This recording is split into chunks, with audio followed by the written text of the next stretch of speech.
जब न्यूजीलैंड यहाँ पे आई थी तो उम्मीद तो यही थी कि ये शायद रिजल्ट जो है वो 3-0 होंगे, पर वो भारत ये सीरीज जीतेगा क्योंकि जिस तरीके की भारत की टीम है। But they out played us, they played better cricket than अस, यही कह सकता हूँ। और जो कंडीशंस थी, तो वो जो बनाई गई थी कंडीशंस, वो उसका भरपूर फ़ायदा उठाया न्यूजीलैंड ने। They were the smartest team and they played better cricket than अस।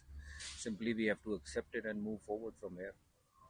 रोहित जी ने कहा है कि कैप्टन होने के नाते मैं सबकी जिम्मेदारी लेता हूँ। देखिए, कप्तान के ऊपर ज़रूर जिम्मेदारी होती है, मगर साथ ही साथ जो टीम है, टीम की जिम्मेदारी भी उतनी ही बनती है जितनी कप्तान की बनती है। ये बात सही है कि कप्तान जब जीतता है तो उसकी सराहना भी बहुत होती है, जब कप्तान हारता है तो उसकी बातें भी बहुत सुननी पड़ती हैं। तो it's a part and parcel of the game. बहुत सारे कप्तान ऐसे भी थे जिन्होंने कभी जिम्मेदारी नहीं ली, पर जीत की खुशी में हमेशा वो सबसे आगे आके खड़े हुए हैं। तो but nice of him to take the responsibility. But अब यहाँ से जो आगे का रास्ता है, जैसे ऑस्ट्रेलिया का टूर है, वो और मुश्किल वाला टूर है। पर एक चीज़ वहाँ पे अच्छी होगी, जो कंडीशंस है वो बेटर होगी क्रिकेट के लिए। जो ये कंडीशंस थी, ये बहुत ज़्यादा इन फेवर ऑफ स्पिन थी, जहाँ मतलब दूसरों के लिए खड्डा खोदा तो था पर गिर खुद गए। और ये आज से नहीं, कई सालों से चलते आ रहा है कि लगातार ऐसी पिचेस पे क्रिकेट होती है जहाँ 3 सवा 3 दिन मैच में मैच खत्म हो जाता है। तो कुछ पिचेस तो ऐसी हैं जहाँ 2.25 दिन में भी मैच खत्म हुए, 2.5 दिन में भी मैच खत्म हुए, तो जो कि एक सही आईना नहीं दिखाता है टेस्ट क्रिकेट का। टेस्ट क्रिकेट का मतलब होता है कि 5 दिन का मैच, 5 दिन वो गेम चले, उसमें जो टीम अच्छा खेले वो जीते। क्योंकि ऐसी जब हम पिचेस बनाते हैं तो कभी ना कभी तो कोई ना कोई टीम तो जो है वो भारी पड़ेगी। और न्यूजीलैंड ने वो करके दिखाया है। पहले एक बार इंग्लैंड भी ऐसे भारी पड़ी थी, वो कहीं भी ना सीरीज जीत के गई थी।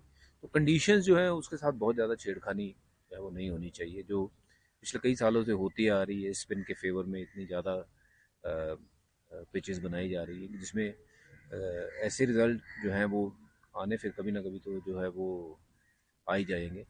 पर अगर अच्छी विकेट पे क्रिकेट खेलें तो मुझे नहीं लगता है कि टीम इंडिया के बल्लेबाज जो 121 रन बनाए हैं कि उतने तक की सक्षम है। मुझे लगता है कि इनमें बहुत काबिलियत है, क्योंकि पिचेस ऐसी हैं, इसमें बहुत सारे कैरियर है जो ख़राब भी हुए हैं। रहाणे का कैरियर जो है वो ख़राब हुआ है, और कई प्लेयर हैं जिनकी एवरेज जो है नीचे गिरी है। लोग विराट कोहली की बात करते हैं।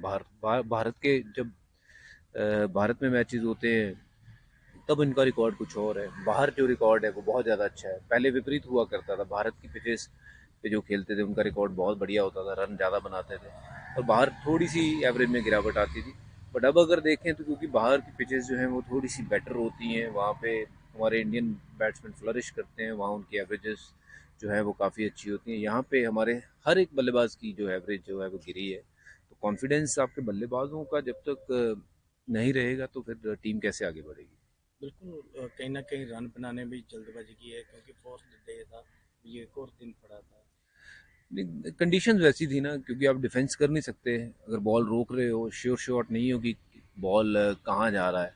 तो अगर स्पिनर को ही नहीं पता उसका बॉल कहाँ जा रहा है, तो बल्लेबाज को कैसे पता होगा कि बॉल किस तरफ जाएगा। तो आई थिंक कंडीशंस जो हैं बहुत ज़्यादा छेड़खानी नहीं होनी चाहिए। और अच्छी क्रिकेट अगर खेलनी है तो अच्छी विकेट पे खेलनी होगी। अच्छी विकेट पे आप अच्छी क्रिकेट खेल के मुझे लगता है कि आराम से न्यूजीलैंड जैसी टीम को आप 2-0 से 2-1 से हरा सकते थे।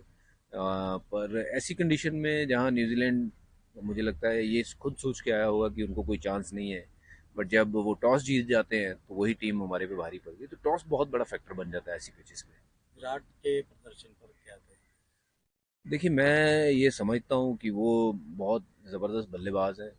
और ऐसी पिचेस पे आप किसी भी बल्लेबाज को ना वो नहीं मान सकते कि ये ऐसी पिचेस पे विराट कोहली रन बनाए, क्योंकि ये ऐसी पिच है कि कोई भी सेट बल्लेबाज वो कभी भी आउट हो सकता है, कि you are never in as a batter. तो ये असली टेस्ट होगा अभी जब ऑस्ट्रेलिया जाएंगे, तो मैं उम्मीद करता हूँ, और मुझे उम्मीद भी है और थोड़ा यकीन भी है कि विराट कोहली वहाँ पे इससे बेहतर खेलेंगे। और क्योंकि पिचेस अच्छी होंगी तो विराट कोहली का गेम भी निखर के आएगा।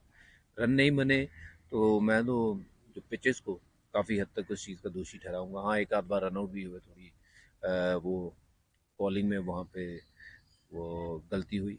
बट ओवरऑल जो कंडीशंस को मैं तो ये जो है वो कहूँगा बहुत ज़्यादा इन फेवर ऑफ स्पिन जो बनते आ रही है, उसी के कारण हमें ये जो नुकसान हुआ।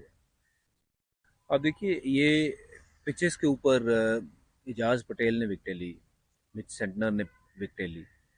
और क्योंकि आप ये देखिए ऐसी पिच पे इतनी मदद है कि आपको सिर्फ और सिर्फ टिकाने अच्छे टिकाने पे बॉल डालना है, और आपकी काबिलियत सिर्फ वही है कि आपने अगर 10 में से 9.5 बॉल 10 बॉल वहाँ गिरा दिए तो निश्चित रूप पे बॉल इतना कुछ हरकत कर रहा है कि कोई भी बल्लेबाज आउट हो जाएगा, चाहे वो विराट कोहली हो दिग्गज बल्लेबाज, चाहे जो रूट की बात करें, किसी को भी ले आइए, ऐसी विकेटों पे कोई भी बल्लेबाज जो है वो सेट नहीं हो सकता है। तो थोड़ी सी जहाँ कंडीशन बेटर होती है वहाँ पे गेंदबाजों को मेहनत करनी पड़ती है। यहाँ पे कुछ अरसे से विकेटें ऐसे बन रही हैं जहाँ पे गेंदबाजों को बहुत ज़्यादा मेहनत नहीं करनी पड़ती है। और मुझे लगता है कि फास्ट बॉलर्स अगर आप देखें इन सारे टेस्ट मैचों में, तीनों टेस्ट मैचों में उन्होंने तो बॉलिंग ही नहीं करी। तो जहाँ स्पिन से टेस्ट मैच शुरू होता है, स्पिन से ख़त्म हो जाता है, 2.5 दिन में मैच ख़त्म हो जाता है। आप समझ सकते हो कि वो किस किस तरीके की पिच पे हम मैच खेले हैं। तो दोषी हमने अपने आप को ही ठहराना चाहिए कि कंडीशंस हमने ऐसी प्रिपेयर की है। किसी ने सामने विजिटिंग टूर जो कर रही है टीम, उन्होंने तो ऐसी पिचेस नहीं मांगी हैं, क्योंकि जो उनको पिचेस मिलती हैं उन पे खेलते हैं, और वो कंडीशन का उन्होंने हमारे से बेहतर फ़ायदा उठाया।